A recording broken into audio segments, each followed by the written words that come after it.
Shalom Yashral, Shalom, Shalom à vous les frères, les sœurs. J'espère que vous allez bien. Voilà, que le Très-Haut soit glorifié par le Mashiach. Comme d'habitude, c'est toujours pour moi, votre frère, un grand plaisir. Bon, aujourd'hui, je vais essayer d'apporter une certaine compréhension concernant les prophéties bibliques sur la fin des temps, ok? J'aurais voulu faire la suite de l'enseignement que j'avais commencé, que j'ai même pas encore fini. Comme je dis, c'est un enseignement qui est très condensé parce que il faudra balancer entre les écritures et un peu les recherches historiques et académiques pour avoir en tout cas une bonne compréhension. Donc les frères, il faudra aussi des fois un peu beaucoup de patience parce que c'est un travail colossal. Il n'y a pas que faire des vidéos, on a autre chose, il y a la famille, il y a le travail, il y a d'autres choses dans la vie. Donc soyez un peu patient pour cela et voilà. Donc comme nous mettons tout en œuvre, plaise au très haut, pour apporter toujours quelques édifications, pour réveiller les fils et les filles de mon peuple et aussi, en tout cas, ceux des nations attachées à notre maison. Donc, voilà. Bon, pour aujourd'hui, là, il est très important, je dis même impérial, que les frères, que vous priez d'abord, que le Très-Haut vous arrive à vous convaincre si réellement vous devrez suivre ce que je suis en train de partager là. Ensuite, vous devrez aussi aller vérifier de vous-même. Allez vérifier de vous-même. Ok? Maintenant, Ésaü, comme la parole dit dans deuxième livre d'Esdras au chapitre 6 du verset 9, est la fin du monde et Jacob est le commencement du monde ou du règne, en tout cas, qui va suivre. Donc, pour ceux qui sont déjà arrivés par la grâce du Très-Haut à comprendre un peu le cheminement prophétique de cette réalité, ils savent qu'en ce moment-là, c'est Isso qui contrôle le monde. Et le monde qui va venir, c'est-à-dire quand on dit le monde, c'est le règne, ok? Le règne de Jacob. Alright? Maintenant, ce n'est pas ce que moi je dis, c'est ce que les Écritures disent et c'est ce que je crois, c'est ce que je pense. Donc nous allons aller dans les Écritures pour lire cela. Mais j'aimerais quand même, avant tout, d'ouvrir une parenthèse.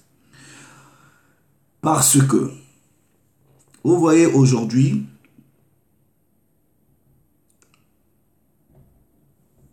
les gens sont, par exemple, quand nous prenons la carte des nations, par exemple, quand nous suivons la carte des nations, il est de façon simple et brève de peut-être placer des gens comme ça par des continents, tout ça là. Donc généralement, on va dire oui, les fils de Ham, c'est les Africains, généralement. Et souvent, ça c'est même la rhétorique ou la narrative générale, ok? Donc on catégorise les Africains tant que les Hamites. Voilà, généralement, ok? Et on va dire les Européens, ce sont les Japhétites, ok? Donc, il y a plus ou moins une catégorisation générale comme ça, ok? Mais pourquoi cette catégorisation? Tout simplement, c'est par rapport aux immigrations ou par rapport primordialement où ces descendances-là se sont localisées. Ok? Tout simplement. Tout simplement. Ce qui veut dire quelqu'un, c'est-à-dire, on va dire, ah, les fils de Ham, c'est les Africains. Et eux, c'est-à-dire dans leur narrative, quand ils disent les Africains, c'est les Noirs. Donc tous les Noirs sont Africains. C'est comme ça. Japheth, les Blancs, et les Blancs, c'est l'Europe. C'est de façon générale, brève, c'est comme ça que les choses sont présentées. Or, quand nous parlons de la Bible, il y a, par exemple, les trois descendances, c'est-à-dire Ham, Japheth et Shem, ok? Mais ces descendances-là vont donner, en tout cas, des nations, ok? Différentes nations. Maintenant, si je prends, par exemple, je dis, les fils de Ham, c'est les Noirs ou les Africains. Selon la narrative, surtout dans le christianisme, ou la narrative, on va dire, qui est contrôlée par les maîtres d'esclaves. Mais vous savez bien que, c'est-à-dire dans le continent africain, nous ne sommes pas tous les mêmes. Vous prenez, si vous venez par exemple chez nous au Congo, c'est-à-dire tous nous sommes Congolais, on va dire ça comme ça. Mais non, dans les Congolais là, il y a des tribus. C'est-à-dire on sait que tel est de telle tribu, tel est de telle tribu. C'est maintenant à ces différences-là qu'on saura qui est qui. Donc, maintenant, si les gens disent, par exemple, dans la classification, c'est une classification assez simple, je pense que c'est une classification par rapport à une certaine majorité, un regroupement de façon majoritaire qui s'est retrouvé dans une localisation particulière. Mais c'est un peu simpliste dans cela, à dire cela. Tout simplement parce que si on veut placer les peuples, les nations, sur la base des localisations géographiques seulement, ça va poser un problème. Puisque, par exemple, dans le continent africain, dit africain, il y a les fils de Ham et il y a les fils de Shem. Voilà. Donc, c'est un peu ça. Mais non, ce qui fait que il est, par exemple, de notre responsabilité de prendre maintenant, nation par nation, ok? Vous prenez une descendance, vous prenez, par exemple, un patriarche, la descendance du patriarche, ça a donné quelle nation, quel peuple. C'est comme ça en fait. Mais c'est un travail colossal. C'est un travail colossal. Vous devrez avoir en tout cas une certaine compréhension du parcours migratoire des peuples et des différentes prophéties. Ok? Maintenant, ça, c'est ce que nous allons faire peut-être quand nous allons donner la suite de l'enseignement. Ok? Donc, nous allons parler du duo. Je parle du duo Édom et Japheth. Ok? Quand je dis duo Édom et Japheth, c'est-à-dire la descendance d'Ésaü et la descendance de Japheth et la fin du monde. Alright? Maintenant, comme je dis, je ne sais pas si bibliquement, il y a une prophétie biblique qui dit que avant le règne de Jacob, ce serait les Hamites qui vont régner et Jacob après. Ou avant le règne de Jacob, puisque nous croyons que, nous savons, selon les Écritures, et nous croyons que le prochain règne, c'est le nôtre. Donc, s'il y a une prophétie biblique qui dit que, avant que Jacob prenne les rênes, c'est peut-être Japheth qui va commander le monde. Moi, je ne sais pas. Mais tout ce que je sais, peut-être il y a des frères qui savent, moi, je ne sais pas. Et je serais très reconnaissant qu'une personne vienne me donner des prophéties en disant, voilà ce qui a été prophétisé, que c'est Japheth qui va régner à la fin du monde. Il y a une raison. Dans ma vidéo, j'ai parlé du duo. Il y a une raison. Donc, quand on parle de duo, c'est que, voilà, il y a une raison. Ok? Mais aujourd'hui, on va se concentrer principalement sur la personne d'Ésaü. Ok? Maintenant, regardez, je vais dans Genèse chapitre 25. Ok? Genèse chapitre 25. Moi, je ne fais pas autre chose. Je ne sais pas autre chose. Tout ce que je sais, c'est la loi de mes pères, c'est les Écritures. Et comme les Écritures, selon le patriarche Ésaïe, doivent être interprétées ligne sur ligne, précepte sur précepte, nous allons appliquer ce principe-là. Simple. les Écritures. Nous partons dans Genèse chapitre 25. Ok? Mais c'est un verset particulier qui va m'intéresser où on parle du talent. Je prends à partir du verset 22. Ok? Parlant de Rebecca. Les enfants se heurtaient dans son sein et elle dit, ok, ça c'est la matriarche Rebecca, femme d'Isaac, le patriarche. Elle dit, s'il en est ainsi, pourquoi suis-je enceinte? Tout simplement parce que les deux descendances qui étaient dans son ventre, on va dire prophétiquement, se faisaient déjà la guerre parce qu'elle était troublée dans son sein. Ok? Maintenant, les frères, ce que vous devrez aussi arriver, c'est-à-dire aller au-delà de la compréhension conventionnelle, c'est que il y a des profondeurs cachées quand vous lisez les Écritures. Et le verset 23 va dire quoi? Deux nations, deux peuples vont faire quoi? Vont se séparer. Un sera plus grand que l'autre. Le plus grand, ok, on vous dit le plus grand, qui va être Ésaü, sera assujetti au plus petit. Donc le plus petit, c'est Jacob. Maintenant, je ne sais pas, les frères, il y a des gens qui sont plus intelligents que moi, qui connaissent mieux la Bible que moi, voilà, qui connaissent aussi l'histoire, qui connaissent les prophéties, tout ça là. Est-ce que, par exemple, nous qui disons que nous sommes les descendants de Jacob, est-ce que vous avez vu la descendance d'Ésaü nous être assujettis? Ça, je ne sais pas. Si c'est déjà arrivé, oui, que quelqu'un me break ça down selon les Écritures, ligne sur ligne. Alright? Mais pour moi, je crois, selon les Écritures, quand on dit le plus grand sera assujetti au plus petit, on va lire cela. Quand est-ce que ça va arriver selon les Écritures? Si quelqu'un pense que c'était déjà arrivé, oh, praise to the Most High, vous pouvez toujours nous apporter cette lumière. Mais non, ça, c'est pas ce qui m'intéresse. Mais ce qui m'intéresse, c'est la suite. On dit, le jour où elle devrait accoucher, non, les jours où elle devrait accoucher s'accomplir. Et voici, il y avait deux jumeaux dans son ventre. Ici, je m'arrête encore pour essayer un peu de faire réfléchir les gens. Vous voyez, ceux qui ont étudié peut-être la médecine, tout cela, vous devrez savoir qu'il y a généralement deux types de jumeaux. Ok? Il y a ce qu'on appelle les jumeaux identiques et les jumeaux, je pense que le terme c'est jumeaux paternels, un truc comme ça. Alright?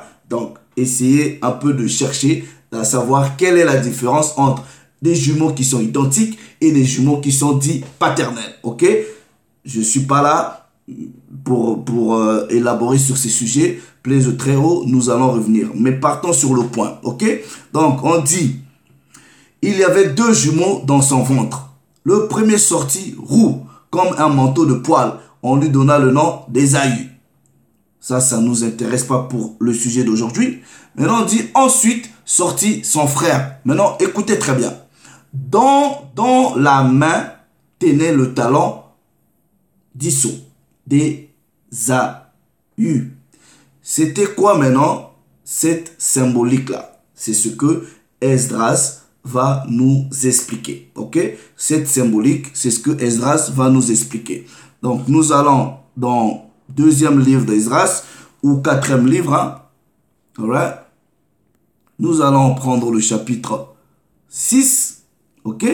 Maintenant, avant d'abord de prendre le chapitre 6 et de lire le verset 9, qu'on dit Ésaü est la fin du monde et Jacob est le commencement du monde qui va suivre. Ok? Maintenant, comme le patriarche Ésaïe nous dit que la Bible se lit ligne sur ligne, précepte sur précepte, ligne sur ligne, nous n'allons pas déroger à cette règle. Alright? Donc, nous allons prendre le contexte. Ok? Donc, le contexte, nous le prenons à partir du premier verset, ok? À partir du premier verset.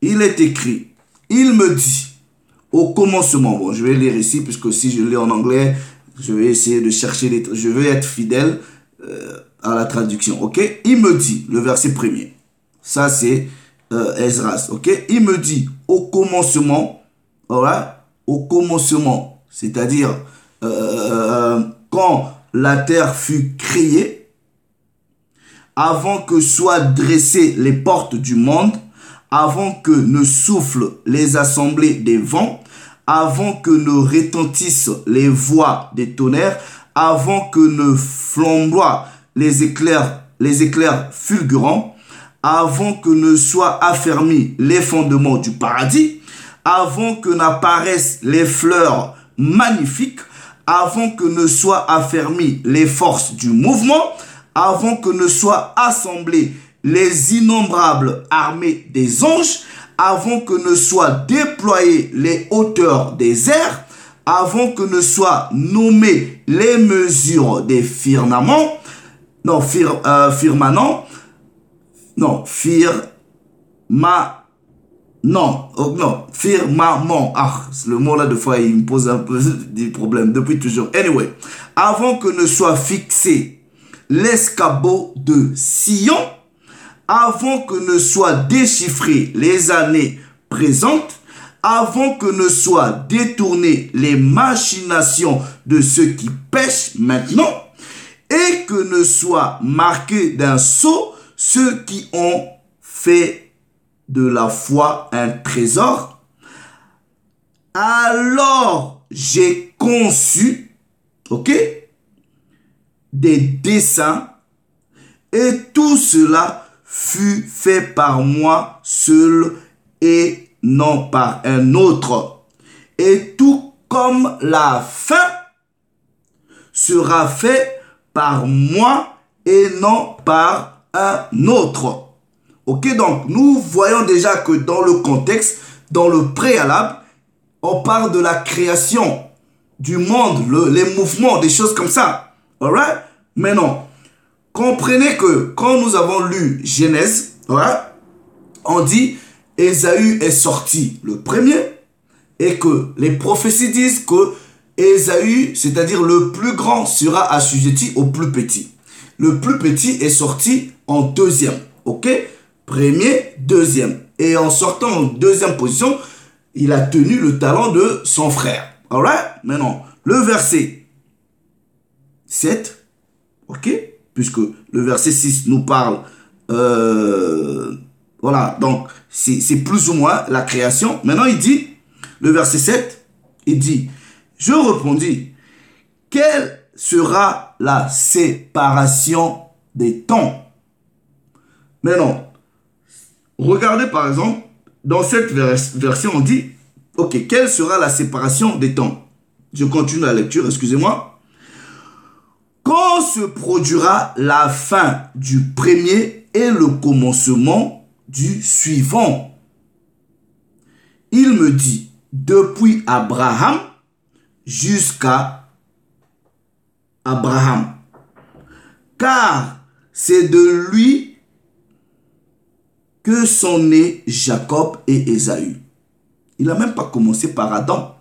Alright? Depuis Abraham jusqu'à Abraham, car c'est de lui que sont nés Jacob et... Voilà, en tout cas ici c'est traduit comme ça. Alright? Mais dans les versions anglaises, on dit depuis Abraham jusqu'à Isaac.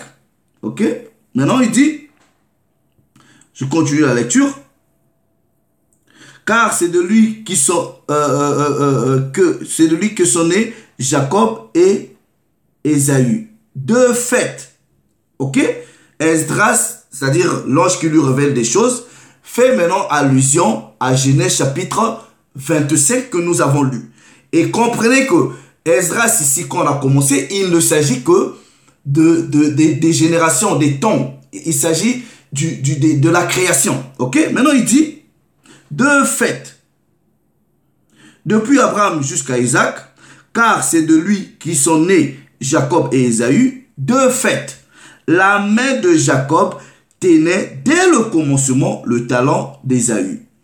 Ésaü est la fin de ce siècle ou du monde, ok, ou de l'ère, selon les versions, et Jacob est l'origine du suivant. Nous continuons la lecture. La fin de l'homme, c'est le talent, et l'origine de l'homme, la main. Entre le talent et la main, ne cherche rien d'autre. Esdras. Ok? Nous continuons. Et il me dit, tiens-toi sur tes pieds et tu entendras une voix de fracas. Alors, si le lieu où tu te tenais est fortement ébranlé, au moment où on te parlera, ne t'effraie pas. Car il s'agit d'une parole sur la fin. Il s'agit d'une parole sur la fin. Les Écritures sont simples, il n'y a pas à faire d'autres commentaires. Maintenant, regardez ceci. Ésaü est la fin du royaume ou du règne, ok? Nous partons dans les prophéties. Nous partons dans Daniel. Daniel chapitre 7. Vous savez que Daniel va avoir plusieurs visions des royaumes qui vont régner avant qu'on arrive à la fin. Alright? Daniel chapitre 7. À cause du temps, je prends à partir du verset. Nous allons revenir sur ces prophéties-là en détail tranquillement. Ok? Quand j'ai commencé la première vidéo, le premier enseignement, je savais très bien que ça prendrait beaucoup de temps. Ça prendrait des volumes. Alright? Mais je vais m'y atteler et on va apporter la lumière. Regardez ceci. Daniel chapitre 7. Je prends à partir du verset 23. Sachez qu'au préalable, Daniel a eu des visions de différents royaumes. Ces royaumes-là ont régné et qui se sont succédés.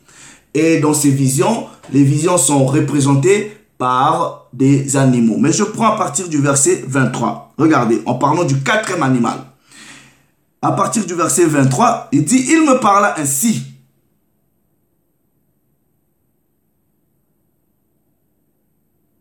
Bon, je prends par exemple, à partir du verset 21.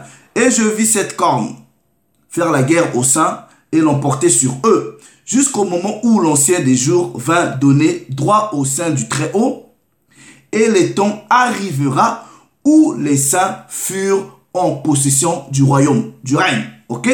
Il me parla ainsi. Le quatrième animal, c'est un quatrième royaume, écoutez très bien, qui existera sur la terre, différent de tous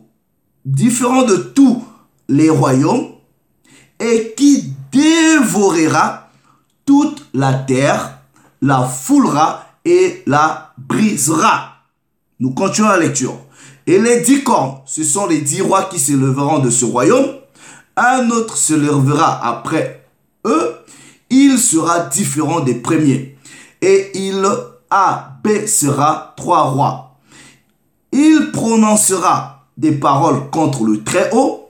Il opprimera les saints du Très-Haut.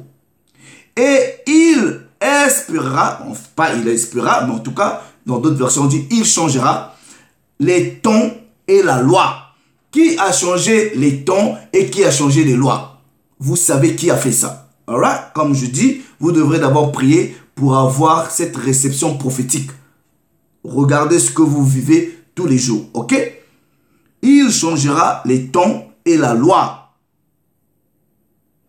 Et les saints, ce sont les Bani Yasharal, c'est-à-dire les fils de Jacob, selon les Écritures. Et les saints seront livrés entre ses mains pendant un temps, ok?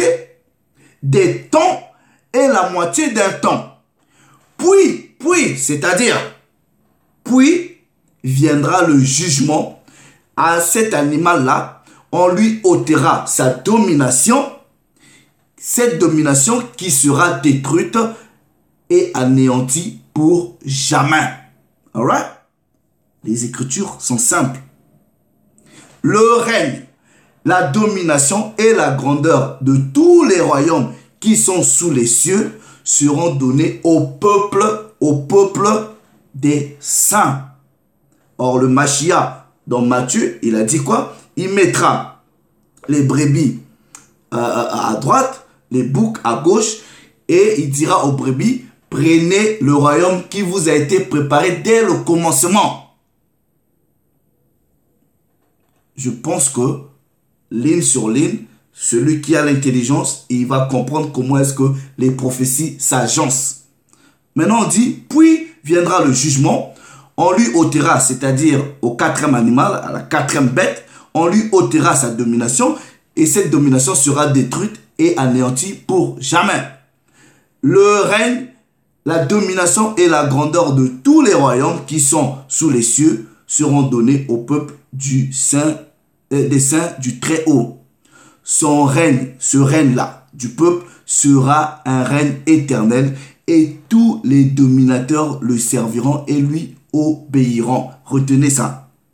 Ici, finir les paroles. Moi, Daniel, je fus extrêmement troublé par mes pensées. Je changeais de couleur et je conservais ces paroles dans mon cœur. Daniel a vu les visions de la fin. Alright? Now, let's go back to le même livre d'Esdras. Ok? Deuxième livre d'Esdras. Mais nous allons prendre maintenant le chapitre. Let me take, le chapitre 12. Deuxième livre d'Esdras. Nous prenons le chapitre 12. Ok? Nous lisons à partir du verset 10. Chapitre 12, nous lisons à partir... Hold on. Voilà, à partir du verset... Deuxième livre d'Esdras, chapitre 12. Ceux qui ont les versions françaises, ça va être quatrième livre d'Esdras. Ok? Bon, nous lisons à partir du verset 10. Regardez très bien. Et il me dit, voici, c'est-à-dire, quand vous lisez, même à partir du premier chapitre, Esdras voit plusieurs visions. Alright? Maintenant, regardez. Et il me dit, voici l'interprétation de cette vision que tu as vue. L'aigle que tu as vu monter de la mer, c'est le quatrième royaume qui est apparu en vision à ton frère Daniel. Mais elle ne lui fut pas interprétée comme moi maintenant je te l'interprète ou je te l'ai interprété. Voici, des jours viennent où surgira un royaume sur la terre. Il sera plus terrible que tous les royaumes qui ont existé avant lui. Précepte upon précepte, line upon line, un peu ici, un peu là. Same thing. On est dans les Écritures. Ici, le prophète dit, l'aigle ou le royaume que tu vois là, c'est un royaume qui va régner, qui sera plus grand. Daniel a vu la même chose, mais on lui a pas ouvert toute l'intelligence pour qu'il comprenne ça comme on t'ouvre l'intelligence à toi, Esdras, pour que tu comprennes ça maintenant. Alright? Now, on va repartir au chapitre 11. Alright? Nous prenons à partir du verset, toujours dans les visions d'Esdras, à partir du verset... let me take. À partir du verset 36. Regardez. Bon, on prend à partir du verset 35. Toujours dans les visions. Car j'ai vu des choses que je ne connaissais pas. Et j'entends des choses que je ne connais pas. Alright? This is no. Non, je suis... Non, 20. Ouais, 11. À partir du verset 36. I was on chapter 10. Oui. J'ai entendu une voix qui me disait, regarde devant toi et examine ce que tu vois. Alright? Je vis et voici, il y avait comme un lion rugissant qui sortait d'une forêt. Et j'entendis comment il émit une voix humaine en s'adressant à l'aigle, et lui dit, écoute, toi, et je te parlerai. Le Très-Haut dit, n'est-ce pas toi qui as survécu des 4 bêtes, ok, ou animaux que Daniel, des 4 bêtes que j'avais fait régner sur mon monde, pour que par elles, par ces 4 bêtes, par elles, vienne la fin de mes temps, la fin du monde. Donc, le Très-Haut dit, selon les visions, comme Daniel a vu, il y aura 4 règnes. Ok? Donc, on va break down les règnes selon les prophéties de Daniel et les prophéties de Jacob, d'Esdras. Ok? Mais ce qui nous intéresse, c'est le 4e règne. Donc, pendant le 4e règne, qui gouverne? Nous allons lire. On dit, venant en 4e, tu as vaincu toutes les bêtes précédentes, tenant en sujétion le monde dans l'effroi et l'univers entier dans la pire souffrance. Tu as occupé le monde depuis si longtemps avec fourberie. Tu as jugé la terre, mais contre la vérité. De fait, tu as tourmenté les doux et fait du tort aux paisibles. Who has done that? Qui a fait ces choses-là? Celui qui a l'intelligence facilement va comprendre. Alright? Tu as haï ceux qui disent le vrai ou la vérité et tu as aimé les menteurs. Tu as détruit les habitations de ceux qui fructifiaient. Quand on dit il a détruit les habitations, come on man, pollution. Dernièrement, vous avez vu la Australie, les feux. Who does that? Qui fait toutes ces choses-là? Come on man. On peut être plus... Bon, peut-être tu me dis, anyway, let me just read. Je ne vais pas faire mes interprétations. Let me just read. Et celui qui a l'intelligence, il voit autour de lui, il comprend. Ok? Nous continuons. Tu as détruit les habitations de ceux qui fructifiaient et tu as battu les murs de ceux qui ne t'avaient pas causé de tort. Mais ton affront est monté jusqu'au Très-Haut et ton orgueil jusqu'au Vaillant.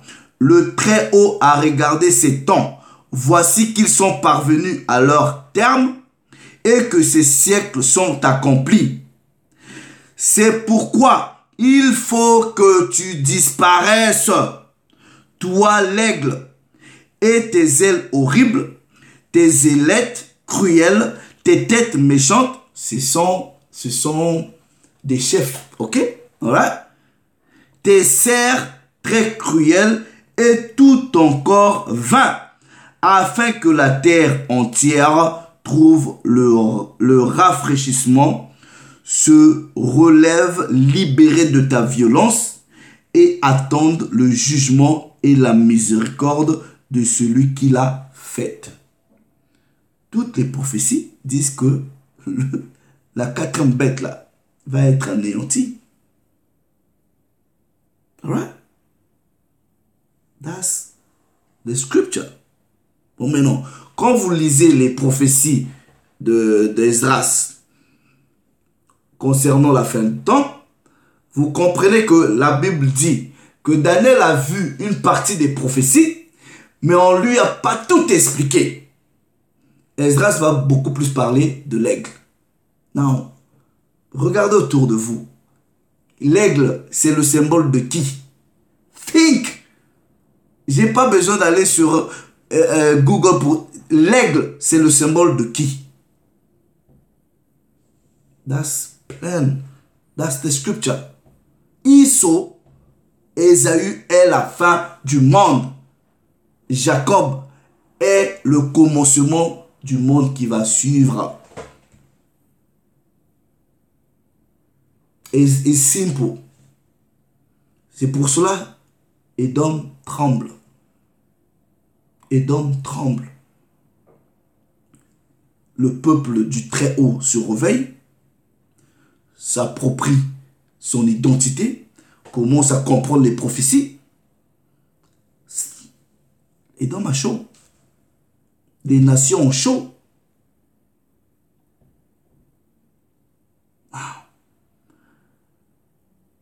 I don't know si il y a des prophéties qui parlent d'une autre descendance qui va régner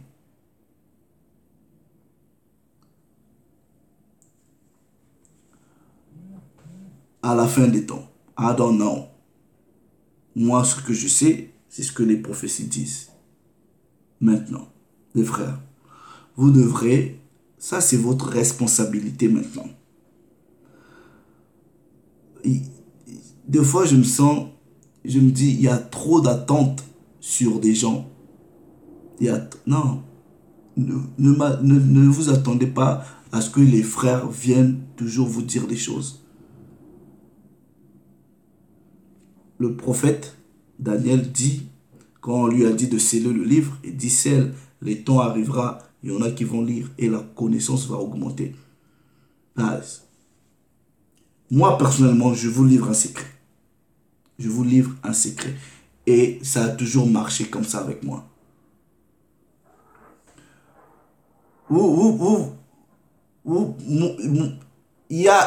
C'est-à-dire, moi, ce que je fais, quand des fois, j'ai pas d'enseignement à faire, ok? Je prie. Et quand je prie, le Très-Haut me dirige sur quelque chose. Des fois même, le Très-Haut, quand il me dirige sur quelque chose, je sais même pas par où commencer. Ok? Je ne sais pas par où commencer. J'ai pas de précepte. Je sais pas comment coller ces préceptes-là. On me dit qu'on a pas... Waouh. Je regarde juste autour de moi où des fois les préceptes commencent à venir comme ça. Chacun fonctionne avec Dieu comme Dieu il veut. Ça, c'est avec moi. Des fois, j'ai pas de précepte, c'est l'Esprit du Père qui me donne les préceptes. Des fois, j'ai pas d'enseignement, c'est le... Des fois même, quand je reçois une direction, vous voyez, quand vous recevez des trucs, la parole dit il faut tester les esprits. Et moi, j'ai ma façon à moi de tester les esprits pour être convaincu que ça, c'est l'Esprit du Très-Haut. J'ai des signes. Et ce sont des signes qui vont toujours me ramener vers ce que l'Esprit m'a mis à cœur de faire. Easy. Donc, les frères de foi, prenez aussi le temps de prier, de lire, d'étudier. Là, c'est. Donc, le monde-ci, nous savons qui est en train de contrôler. Mais vraisemblablement, Ésaü, Issou, ne va pas contrôler le monde seul. Non. Parce qu'il y a d'autres nations qui sont aussi puissantes. C'est pour cela, là, on va donner la suite. Quand nous ferons la suite, vous allez comprendre le rôle maintenant de Japheth dans la fin des temps. Le rôle de Japheth dans la fin des temps. You're gonna get that understanding. C'est écrit dans les Écritures. Mais non, il y a peut-être des gens qui n'ont pas encore lu ça. On va lire. Vous allez voir comment est-ce que Japheth et Édom, voilà, vous allez comprendre leur rôle c'est-à-dire à la fin des temps. Le premier sera assujetti, c'est-à-dire le plus grand sera assujetti au plus petit. Ça s'est déjà arrivé? Ah non. Si quelqu'un dit que ça s'est déjà arrivé, oui, ou les fils de Jacob ont dominé sur les fils d'Édom, ils les ont mis en esclavage, ils ont possédé le royaume. Ramenez-moi, peut-être je ne connais pas. Je ne suis pas en train de dire non, ça n'existe pas. Maybe I don't know. C'est ça en fait le problème. Parce que souvent les gens ont un problème. Moi, quand je ne connais pas, je dis je ne connais pas. Je ne connais pas. Quand je ne connais pas, je dis je ne connais pas. Et je cherche à apprendre. Je ne sais pas si déjà, il y a eu un moment où les fils de Jacob, je dis bien les fils de Jacob, ont dominé le monde et ont possédé, parce que les prophètes disent quoi? Ils vont recevoir let's go there, let's go back. Let's go back. Daniel, on dit le règne, la domination et la grandeur de tous les royaumes qui sont sous les cieux seront donnés au peuple des saints du Très-Haut. Je ne sais pas, les frères, si déjà il est arrivé, depuis que le Père nous a mis dans cette réalité, où nous les fils de Jacob, nous avons pris le règne, nous avons pris la domination et la grandeur de toutes les nations. I don't know. Mais non. Regardez un peu, pour finir, je prends Ésaïe chapitre 14. Car le Très-Haut aura pitié de Jacob. Il choisira encore Yasharal et il les établira dans leur royaume. Les étrangers se joindront à eux et ils s'uniront avec la maison de Jacob. Les peuples les prendront et les ramèneront à leur demeure. Et la maison d'Israël les possédera dans le pays de l'Éternel comme serviteurs et servants. Ils retiendront captifs ceux qui les avaient fait captifs et ils domineront sur leurs oppresseurs. Ça s'est déjà arrivé? Attends, non. Attends, non. Peut-être quelqu'un sait que ça s'est déjà arrivé. Then, vous pouvez nous enseigner.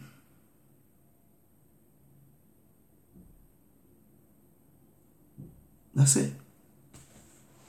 Donc, le talent, quand Jacob tenait le talent, comme Esdras a dit, ça symbolisait, ok? Esdras a parlé de la création, tout, dit d'Abraham à Isaac, ok?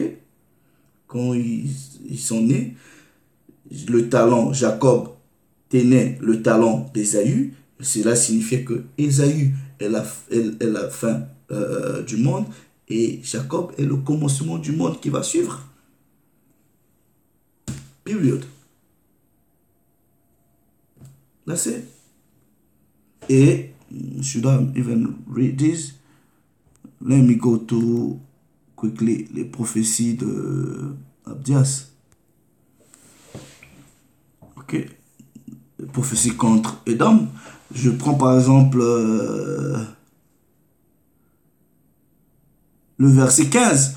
Car le jour de l'Éternel est proche pour toutes les nations. À Édom, il te sera fait comme tu as fait. Tes œuvres retomberont sur ta tête. Verset 18. La maison d'Israël, de Jacob, sera un feu et la maison de Joseph une flamme. Mais la maison d'Isaïe sera du chaume qu'elles allumeront et consumeront. Il ne restera rien de la maison d'Ésaü, car l'Éternel a frappé. That's it. And when we go back, for example, on remonte plus haut, voilà, regardez très bien, les prophéties d'Édom, on dit quand, verset 4, quand tu plaçais ton nid aussi haut que celui de l'aigle, vous allez toujours comprendre que Édom souvent est rattaché à l'aigle. Alright? Quand tu plaçais ton nid aussi haut que celui de l'aigle et tu le plaçais parmi les étoiles, je t'en précipiterai, dit le pouvoir.